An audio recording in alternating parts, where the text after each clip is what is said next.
Following up on what we just heard from Senator Graham, at least one U.S. intelligence report from the White House has concluded that in order to defeat ISIS and to stop its spread worldwide, you have to defeat it on the battlefield.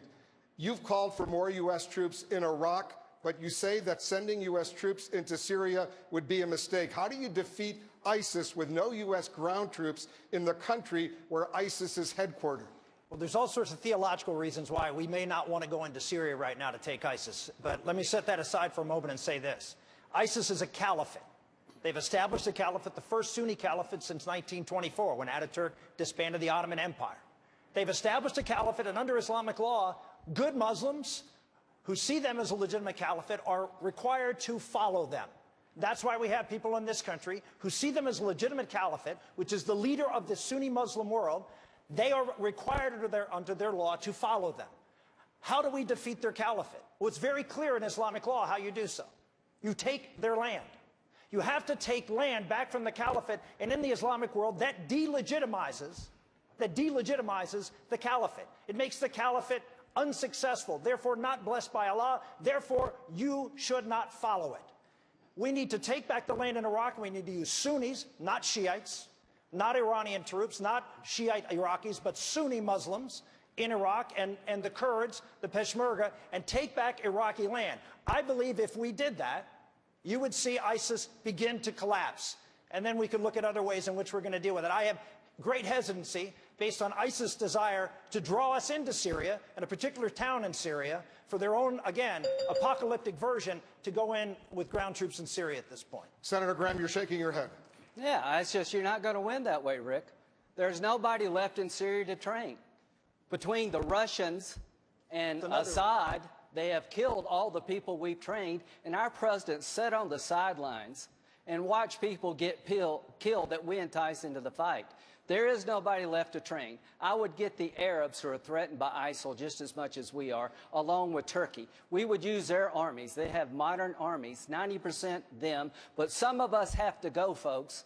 You're not going to keep the war from here if some of us don't go over there. 90% them, 10% us, and we'd go in and destroy the caliphate. There must be American boots on the ground in Syria to win. If you don't understand that, you're not ready to be commander-in-chief. I would have no problem with boots on the ground in Syria in a training capacity.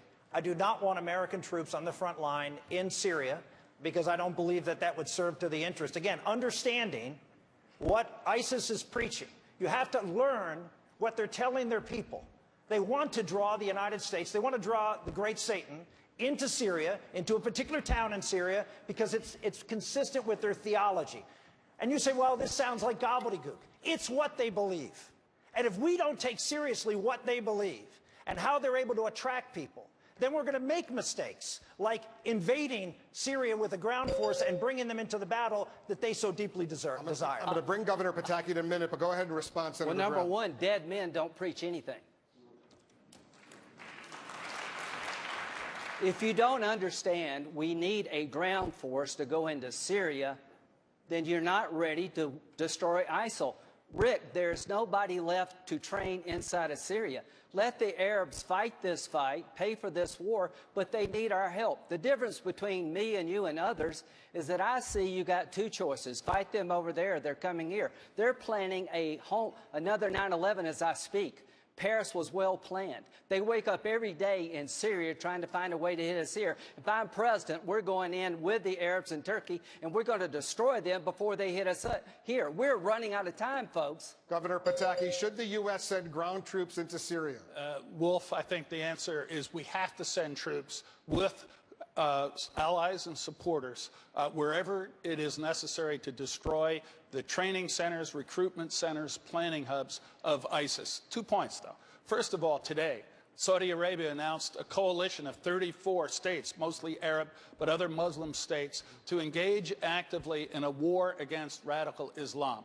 We have to work with them, not just step back. Let them take the lead, but work with them to destroy ISIS. And the second point, Wolf, I want to make is this is on the Armed Forces Network.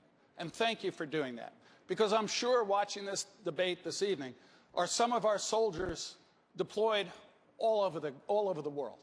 As the proud father of a son who was a Marine officer in Iraq and another son who was a 10th Mountain Division officer in Afghanistan. I know we produce no finer people than the men and women who put on their uniform to defend our freedom. They are watching overseas now. God bless you. Amen. This isn't about us. This is about you. Thank you for your service.